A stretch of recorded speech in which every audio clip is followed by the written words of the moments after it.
je pro parkouristu. A to je parkouristka. To je ona, ne? To je ona. Parkouristka. Dobré dopoledne, vážené předsednictvo, milí kolegové, dovolte mi, abych vám prezentoval kazuistiku s názvem Bolesti paty u parkouristy. Nejprve bych vás chtěl stručně seznámit s tím, cože to vlastně ten parkour je. Zde na obrázku vidíte úzké spektrum toho, co vše parkouristé provádějí. A jak vlastně stanovuje definice Mezinárodní parkourové federace, jde vlastně o fyzickou aktivitu, pomocí které ten parkourista překonává různé překážky, a to třeba tím, že přeskakuje, obíhá, dělá různá salta, přemety a tak podobně. V naší kazuistice půjde o 12letého chlapce, takového parkouristu. V osobní anamnéze jde o chlapce z fyziologického těhotenství, peripartálně bylo všecko v pořádku, maximálně byl dispenzarizován na kardiologii pro benigní presynkopální stav. Jedinou pozoruhodností, která by nás mohla zajímat v rámci těch bolestí té paty, byl úraz v roce 2014, a to konkrétně distorze pravého kotníku. Jaké měl chlapec potíže? Byl na dovolené s rodiči v Egyptě, kde se po několika dnech objevuje bolestivost pravé paty a s tím byla samozřejmě spjata i stížená chůze. Nicméně nebylo zřetelné nějaké trauma či jiné poranění. Od místního lékaře dostával nějaké intramuskulární injekce. Ovšem místní lékař, hotelový lékař, nechtěl rodičům sdělit, cože to vlastně chlapci aplikuje.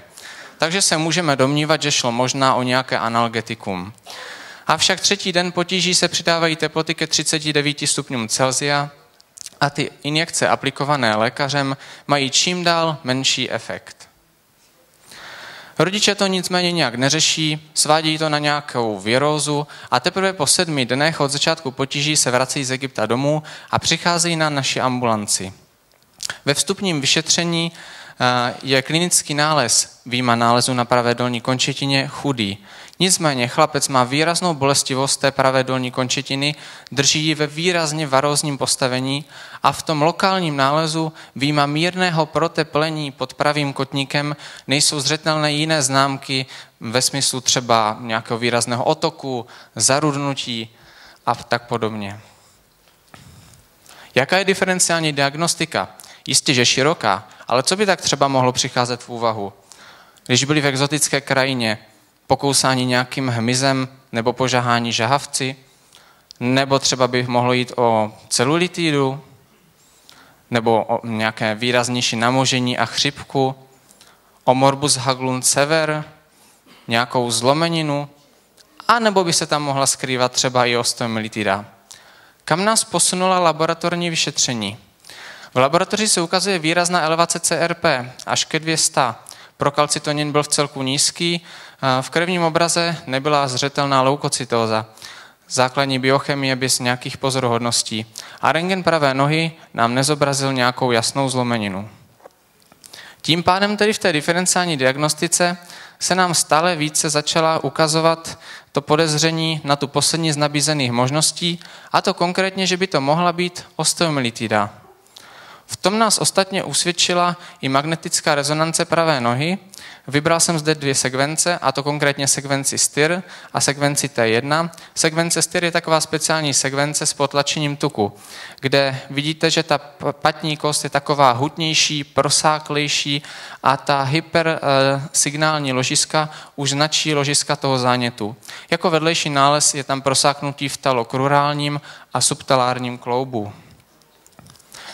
Neprodleně jsme zahájili terapii, a to intravenózním klindamicinem v tom nejvyšším dávkování, a poněvadž chlapec měl výrazné bolesti, tak samozřejmě musel být trvale analgetizován, včetně intravenózního nalbufinu.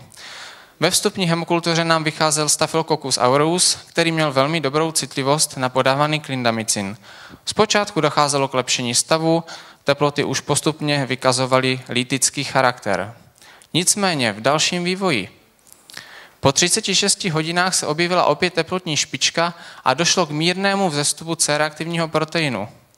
Další den se opět opakovaly teplotní špičky. A navíc po 75 hodinách adekvátní terapie klindamicinem vycházela stále pozitivita hemokultury, kde rostl Staphylococcus aureus. Na základě této anabáze a výsledků jsme se rozhodli přidat intravenózní oxacilin ve vysoké dávce. Minimální inhibiční koncentrace na toto antibiotikum byla podle kultivací také dobrá. Zároveň jsme také prováděli echokardiografické vyšetření, kde nebyly nějaké známky svědčící pro případnou bakteriální endokarditidu, jen v celku nevýznamný zřejmě reaktivní perikardiální výpotek. Poté, co se zavedl do terapie oxacilin, tak už byl chlapec bez teplotních špiček, dokonce docházelo i k poklesu CRP.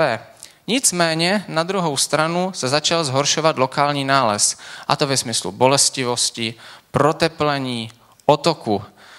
V té chvíli už jsme zvažovali, že jsme na konci konzervativních možností a skutečně jsme pomýšleli na to, že by bylo nutné provést nějaký ortopedický zákrok.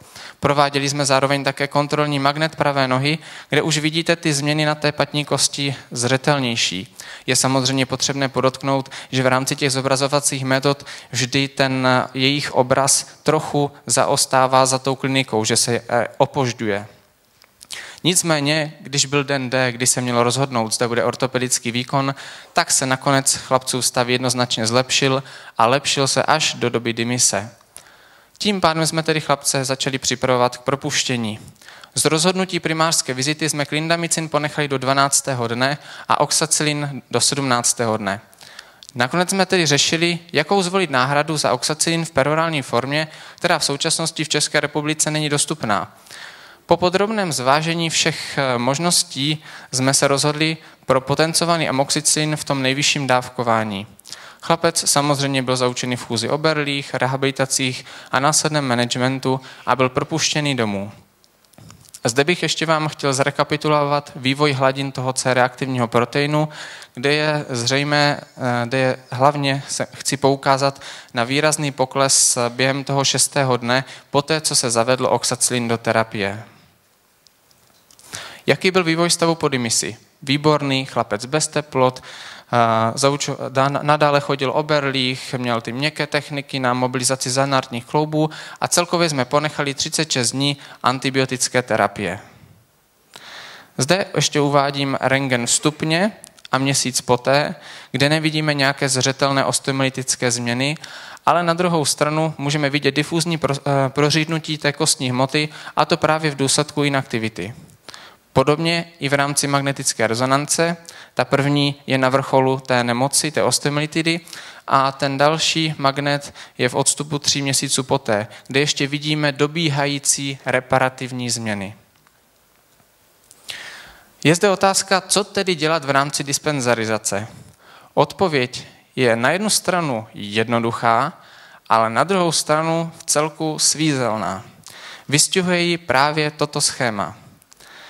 Vzhledem k tomu, že patní kost patří mezi nosnou kost, tak samozřejmě na jednu stranu máme obavy ze zlomeniny. Nechceme, aby se mu ta kost zbortila, ale na druhou stranu chlapec potřebuje fyzickou aktivitu.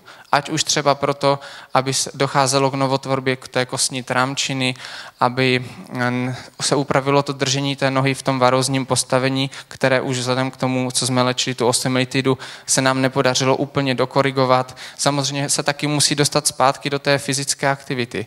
Takže je to neustále takové jemné vyvažování mezi těmito dvěma protipóly. Co jsem chtěl touto kazuistikou sdělit? V prvním bodě, akutní osteomyelitida rozhodně není vzácností. Ve druhém bodě, léčba je dostupná a má dobrý efekt. Hlavně je ale potřebné ji začít včas. A za třetí, neléčená osteomyelitida samozřejmě může mít vážné následky.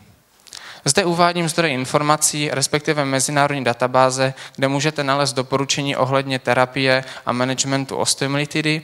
A tímto vám děkuji za pozornost a přeji příjemný zbytek dne.